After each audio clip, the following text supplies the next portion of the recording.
Bismillahirrahmanirrahim. Assalamualaikum warahmatullahi wabarakatuh. Berjumpa lagi dengan saya di TOPW.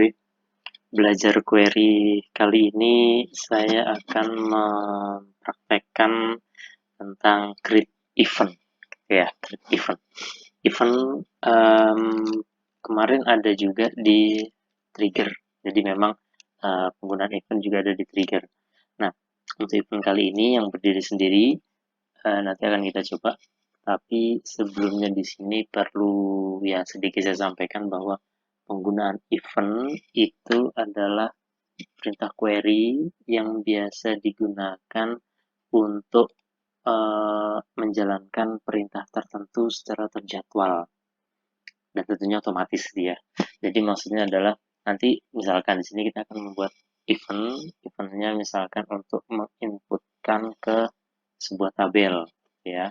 Nah, nanti itu sudah jadwal secara otomatis. Jadi kita tidak perlu langsung buka query, insert itu tidak perlu. Langsung kita buat di sebuah eventnya adalah event insert itu misalkan. Nah, nanti tinggal kita cek aja,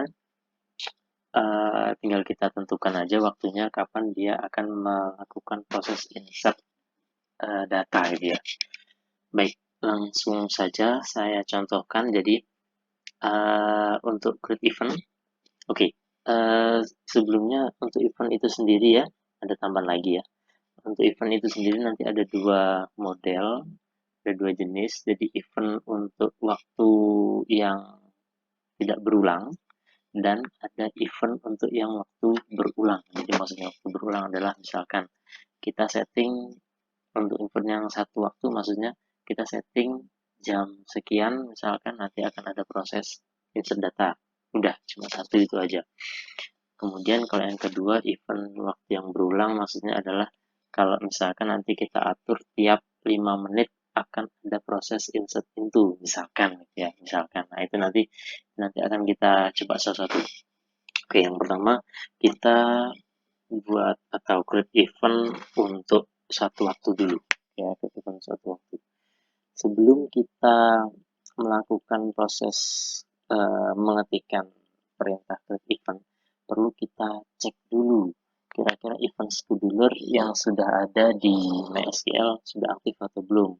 Caranya kita ketikkan show variables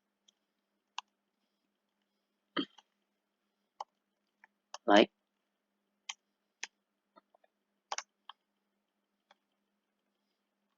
event scheduler. Oke, ini kita eksekusi. Nah, perhatikan ketika di sini value-nya off, berarti artinya event scheduler-nya itu posisinya lagi off atau lagi mati. Berarti dengan demikian kita harus menghidupkan dulu event scheduler-nya. Nah, untuk menghidupkan event scheduler,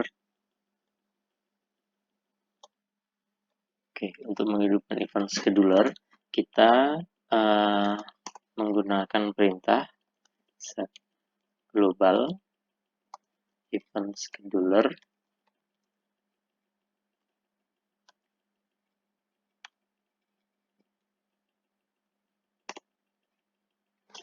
Oke, untuk event scheduler untuk menghidupkan event schedulernya ada dua cara. Di situ keterangannya value-nya off ya. Jadi dengan demikian kalau mau di on kan kita bisa menggunakan perintah on seperti ini ya, atau kita bisa menggunakan variabel angka 1. Intinya sama. 1 on, 0 itu off ya. Kalau sama dibuat ini on off ya pakai off, pakai on bisa, atau misalkan 1 0 juga bisa. Ini pun misalkan ini pakai 1 pun juga bisa. Oke, langsung aja misalkan saya coba yang 1, saya eksekusi. Oke, sudah tereksekusi, langsung kita cek. Nah, ini sudah on ya, schedule sudah on. Oke, itu untuk memastikan event schedulernya sudah nyala atau belum, sudah on atau belum ya. Baik, event scheduler sudah aktif, selanjutnya langsung kita mempraktekkan create eventnya ya. Kita praktekkan create eventnya, misalkan saya mau create event untuk tabel mata kuliah. Oke ya, saya masih menggunakan database akademik. Misalkan di tabel mata kuliah, oke ini ya nama tabelnya, isi tabelnya. Nanti kita akan menginputkan satu row lagi, satu baris lagi.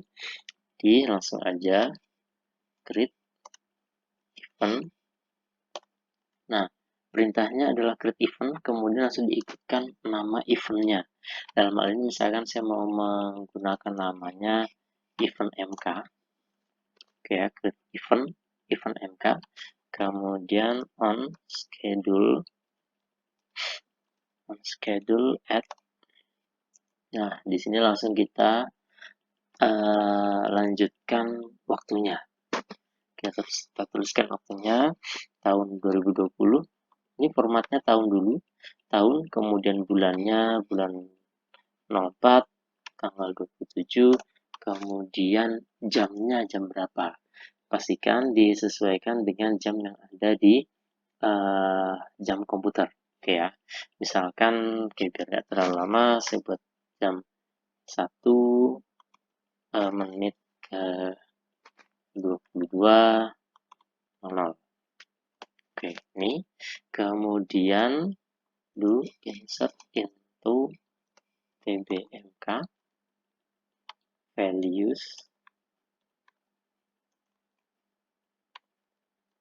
Oke, ini values-nya langsung kita sesuaikan dengan data di tabel MK. Misalkan saya menunjukkan MK09, nama mata kuliahnya matematika lanjut, ini SKS-nya misalkan 3 ya. Oke, ini kemudian kita eksekusi. Oke, sudah berhasil ya, sudah berhasil.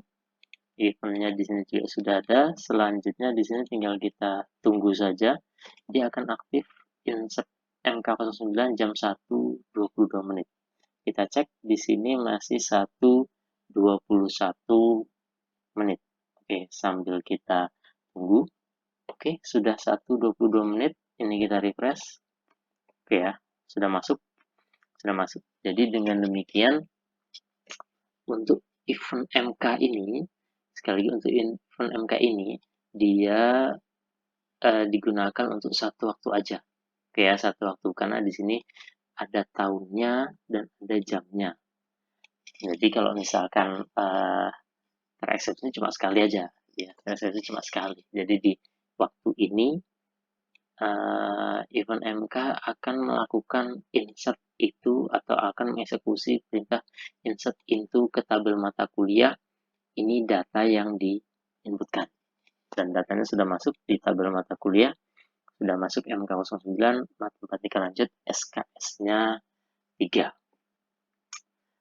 Untuk eksekusi yang lain bisa juga digunakan untuk yang lainnya ya. Yang jelas waktunya nanti disesuaikan, kemudian ini perintahnya juga disesuaikan. Ya tentunya bisa insert, update, dan delete. Tentunya juga itu. Select pun juga bisa, select pun juga bisa. Oke, itu contoh yang pertama. Mudah-mudahan bermanfaat. Setelah ini nanti kita lanjut penggunaan event untuk waktu yang berulang atau waktu berlanjut. Oke, sesi pertama ini saya akhiri dulu. Assalamualaikum warahmatullahi wabarakatuh.